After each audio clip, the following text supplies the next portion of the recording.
Hello everyone. I am a SMC and ICT trader. Welcome to the my new video.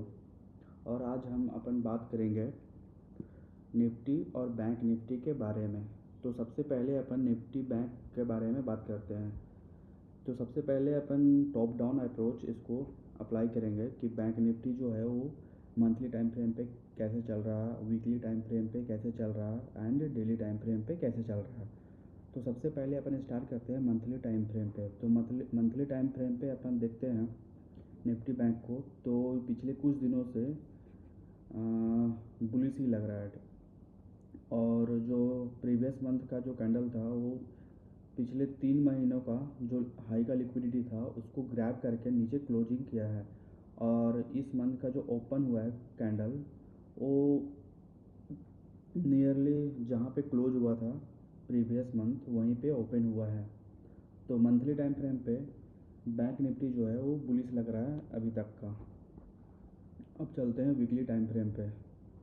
अगर weekly time frame पे देखें तो weekly time frame पे bank Nifty जो है वो यार 3 कैंडल स्विंग बनाया है। 3 कैंडल स्विंग बेसिकली ज़्यादा चांसेस होता है कि मार्केट जो है या फिर जो बैंक निफ्टी है वो नीचे गिरने का ज़्यादा चांसेस है। बिकॉज सेलर जो है यहाँ पे ज़्यादा ही अग्रेसिव हुए हैं। दैट्स वाई मार्केट जो है वो नीचे गिरेगा, गिर सकता है। हम ये नहीं कह सकते कि वो गिरेगा ही, ठीक है। तो वीकली टाइम फ्रेम पे 3 कैंडल स्विंग बना है और ये नीचे गिरने का चांसेस लग रहा है। डेली टाइम फ्रेम पे अगर अपन मूव करते हैं तो डेली टाइम फ्रेम पे अपन देख रहे हैं कि डेली टाइम फ्रेम पे भी 3 कैंडल स्विंग बना हुआ है, ठीक है। तो अपन बात करते हैं, पहले मैं जोन ड्रॉ कर लेता हूँ, उसके बाद मैं बताता हूँ पूरे एनालिसिस। तो सबसे पहले मंथली टाइम फ्रेम पे आते हैं। तो मंथली टाइम फ्रेम पे ऐसा कहीं पे कुछ नहीं है जो कि प्राइस जो है वो नीचे आने का सोचेगा, ठीक है। क्योंकि यहाँ पे आप देखो इस जगह पे पिछले कुछ महीनों के डेटा बता रहा हूँ मैं। तो यहाँ पे देखो, यहाँ पे वॉल्यूम इम्बैलेंस था, ठीक है। तो वॉल्यूम इम्बैलेंस था तो यहाँ पे प्राइस क्या किया, यहाँ पे टैप करने आया। ये आप देखो इस महीने को छोड़ दो, इससे पहले देखो यहाँ पे वॉल्यूम इम्बैलेंस था जहाँ पे ट्रेडिंग ही नहीं हुआ था, यहाँ पे वॉल्यूम ही नहीं हुआ था। इसलिए यहाँ पे जो पेंडिंग ऑर्डर बचे थे उसको प्राइस ने लेने आया था, ठीक है। उसको प्राइस जो है ये मंथ और ये मंथ, ये देखो आप, ये मंथ और ये मंथ, यहाँ पे जो भी ऑर्डर बचे वो सारे पेंडिंग ऑर्डर यहाँ पे कंप्लीट हो गए और प्राइस जो है ऊपर चला गया, ठीक है। और फिर उसके बाद सितंबर मंथ जो था वो इस सारे का लिक्विडिटी लिया और उसके बाद नीचे डाउन हो गया। और मंथली टाइम फ्रेम पे तो अभी तक बुलिश लग रहा है। जब वीकली टाइम फ्रेम पे अपन जाते हैं तो ये 3 कैंडल स्विंग जो बना है ये ज़्यादा संकेत दे रहा है कि ये मार्केट जो है वो नीचे जाएगा। तो 3 कैंडल स्विंग बना है, ये ज़्यादातर बियरिश का कैंडल बना हुआ है। तो ये यार ये भी है कि ये जो मार्केट है वो कहाँ तक गिर सकता है, ठीक है। एटलीस्ट कहाँ तक गिरेगा। तो अगर अपन फिर भी रिट्रेसमेंट लगाएं तो देखते हैं कि यार ये जो है एक ऐसा जगह यही है जहाँ पे वॉल्यूम इम्बैलेंस है, ठीक है। जहाँ पे वीकली टाइम फ्रेम पे वॉल्यूम इम्बैलेंस है और प्राइस जो है यहाँ तक इसको आना चाहिए अगर ये मार्केट बेयरिश है तो। इसके अलावा अगर आप देख रहे हो नीचे कुछ ऐसा नहीं है, यहाँ पे वॉल्यूम इम्बैलेंस था। आप अगर इस जगह पे देखो, यहाँ पे प्राइस आया, इसके बाद क्या किया, ऊपर शार्पली मूव कर दिया, ठीक है। तो इसके अलावा आप देखो वीकली टाइम फ्रेम पे इधर कुछ है ही नहीं। तो अगर इधर कुछ है ही नहीं, इधर वॉल्यूम वगैरह कुछ बचा ही नहीं है, इधर ट्रेड वगैरह सारा हो गया है, ना ही वॉल्यूम इम्बैलेंस है, ना ही फेयर वैल्यू गैप है, तो यार इधर प्राइस किस लिए आएगा, प्राइस इधर किस लिए नहीं आएगा, ठीक है। तो प्राइस इधर आएगा ही नहीं। अगर बाई चांस अगर ख़राब न्यूज़ हो जाए तो प्राइस यहाँ क्या इधर कहीं भी आ सकता है, ठीक है। तो न्यूज़ के बारे में मैं बात नहीं कर रहा हूँ, ठीक है। ख़तरनाक न्यूज़ अगर आ गया तो प्राइस कहीं भी जा सकता है। तो मैं as S M C and I C T trader के हिसाब से बता रहा हूँ मैं कि प्राइस जो है एटलीस्ट यहाँ तक तो आनी चाहिए, ठीक है। अगर गिरता है तो ठीक है, वीकली टाइम फ्रेम पे ये बता रहा हूँ मैं। अगर डेली टाइम फ्रेम पे देखें तो डेली टाइम फ्रेम पे अगर देखें तो एक तो यहाँ पे सेलिंग का प्रेशर हुआ था जहाँ पे वॉल्यूम ही नहीं हुआ था, यहाँ पे वॉल्यूम वीकली भी वॉल्यूम है, डेली भी वॉल्यूम है। तो ये जो POI है, पॉइंट ऑफ इंटरेस्ट, यहाँ पे जो सेलर का जो ऑर्डर्स थे जो बचे थे वो नीचे नहीं आया है, ठीक है। यहाँ पे सेल नहीं हुआ है, तो प्राइस अगर इस जगह पे जाता है, प्राइस अगर इस वॉल्यूम इम्बैलेंस वीकली और डेली टाइम फ्रेम के जगह पे जाता है तो यहाँ से ज़्यादा चांसेस है कि सेलिंग ही होगा, और सेलिंग बड़ा सेलिंग होगा, क्योंकि यहाँ पे वॉल्यूम ही नहीं बना है। तो वॉल्यूम इसको जो भी ऑर्डर्स बचे हैं यहाँ पे वॉल्यूम ट्रेड तो होगा ना इस जगह पे, तो इसीलिए प्राइस यहाँ पे आएगा तो सेलिंग होगा सीधा। अब देखते हैं अपन डेली टाइम फ्रेम पे कि नेक्स्ट डे जो है वो, पहले ये बात कर लेते हैं कि जो 1 तारीख था, 1 अक्टूबर, ठीक है, 1 अक्टूबर का क्या हुआ। 1 अक्टूबर का अगर बात करें अपन, तो यार 1 अक्टूबर का जो कैंडल है, ठीक है, वो क्लोज हुआ है प्रीवियस डे के कैंडल से। तो इससे पता चल रहा है कि मतलब जो क्लोजिंग भी हुआ है प्रीवियस डे के कैंडल से, तो ज़्यादा चांसेस है कि मार्केट जो है वो नीचे गिरेगा। अब ये भी देखना है कि मार्केट जो है वो कहाँ तक गिरेगा, ठीक है। अगर निफ्टी बैंक का ही बात करें तो ये एक ऐसा जोन पे है, जैसे लेट्स से कि अगर अपन बात करें, ये जो जोन था, ठीक है, इसको प्राइस ने सपोर्ट नहीं किया, ठीक है, प्राइस ने इसको सपोर्ट नहीं किया। सेलर इतना ज़्यादा थे कि बायर्स को यहाँ पे टिकने ही नहीं दिए, ठीक है। बायर्स अगर यहाँ पे नहीं टिकने दिए तो बायर्स यहाँ भी पड़े हैं, जो कि उनका ऑर्डर बचे हैं अभी तक, ठीक है। अगर प्राइस, ठीक है, तो आज प्राइस जो है यही किया कि यहाँ से आके यहाँ तक गया, इसको कुछ वैल्यू ही नहीं दिया, ठीक है। इसके एक दिन पहले ही था, आज जो था, आज प्राइस जो था गिरा हुआ था। आज ये देखो आप, प्राइस जो था आज सीधा सेलिंग का प्रेशर था, तो सेलर बैठे थे पूरे दबा के सेलिंग करने के लिए। तो प्राइस क्या किया इस फेयर वैल्यू गैप में, ये देख रहे हो, एफएजी को टैप करा प्राइस, ठीक है, एफएजी को टैप करा और सीधा मार्केट क्या किया, नीचे गिरा, ठीक है, मार्केट नीचे गिरा। ये पहले पता हो गया था हम लोगों का, उससे एक दिन पहले देखो आप, उससे एक दिन पहले गिरने वाला, इसी मतलब पता है इसलिए हो गया था कि आप ये देखो, ये जो जोन था इसको सपोर्ट नहीं किया, सबसे पहली बात, ठीक है, सपोर्ट नहीं किया, इसको क्लोजिंग नीचे कर दिया, तो मतलब ये तो चला गया ऐसे। अब नेक्स्ट डे जैसे ही आया 1 तारीख, 1 तारीख को अपन अगर 4 आवर के टाइम फ्रेम पे देखें तो यहाँ पे एक फेयर वैल्यू गैप है, ठीक है, इस जगह से लेके देखो यहाँ तक आप कर सकते हो, लेकिन चलो ठीक है यहाँ तक मैं कर देता हूँ। तो यहाँ पे एक फेयर वैल्यू गैप से क्या किया, प्राइस गया फेयर वैल्यू गैप और उसके बाद नीचे गिरा। इस जगह पे डेली टाइम फ्रेम का वॉल्यूम इम्बैलेंस है जहाँ पे ट्रेडिंग हुआ ही नहीं है, और अभी प्राइस क्या कर रहा है वहीं पे है। तो हम लोग देखते हैं कि आने वाला जो 3 तारीख है, 2 तारीख को तो छुट्टी है, हॉलीडे है मार्केट में महात्मा गांधी के जयंती पे। तो अपन देखते हैं कि आने वाला ट्रेडिंग सेशन डे में अपने को निफ्टी बैंक में क्या करना चाहिए, कैसे वर्क करेगा, ठीक है। तो बेसिकली अपन आते हैं 4 आवर के टाइम फ्रेम पे।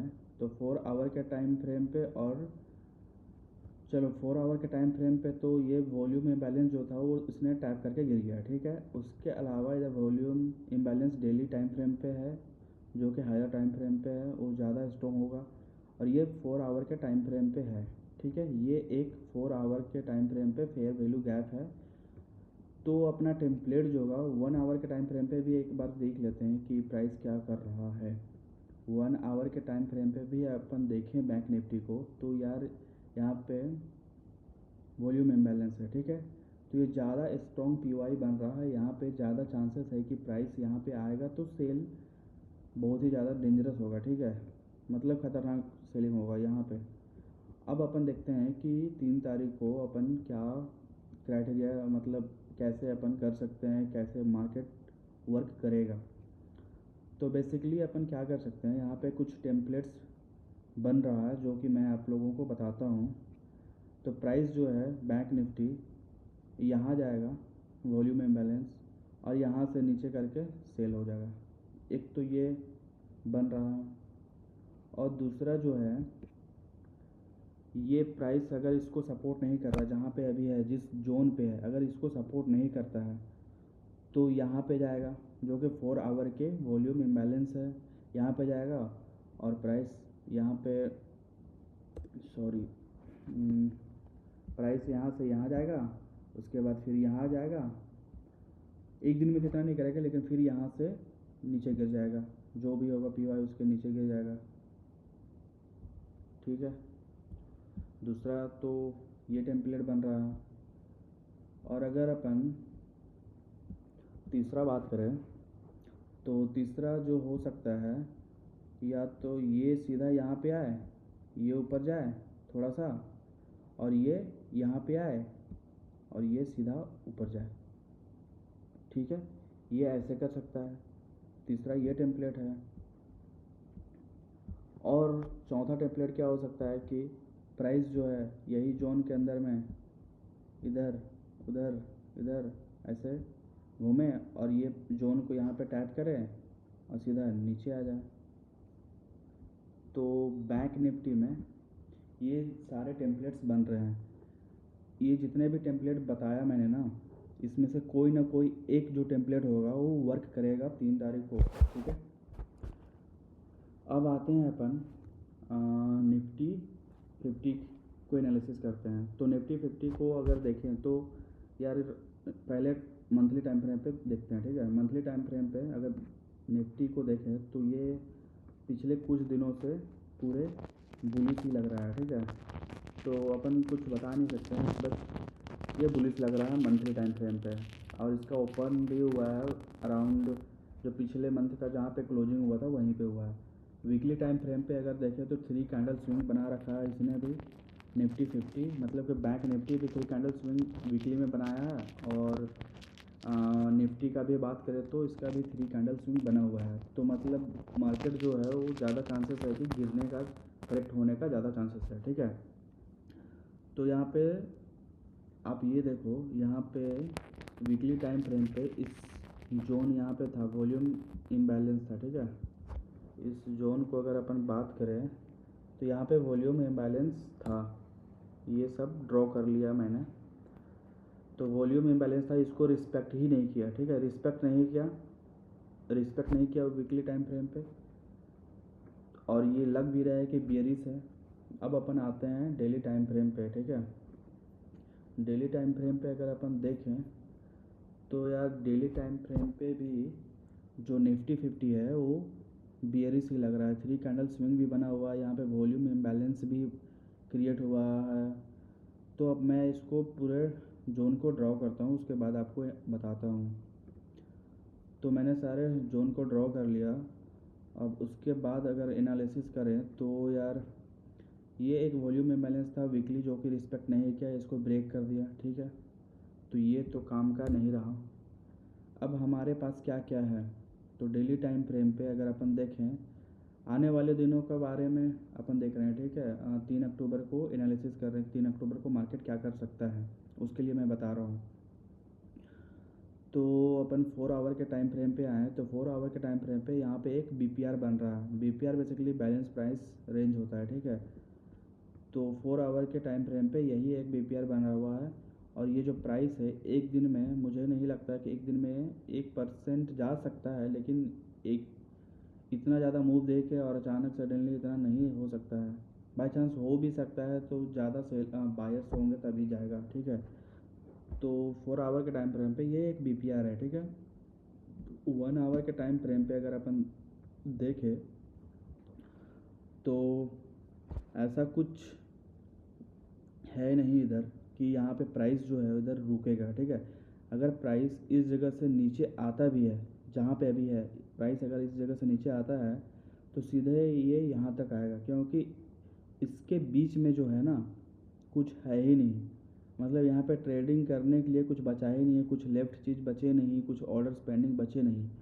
तो यहाँ पे प्राइस इधर रुकेगा ही नहीं, बस इधर लिक्विडिटी ग्रैब करेगा जो कि रिटेलर्स फंसते हैं।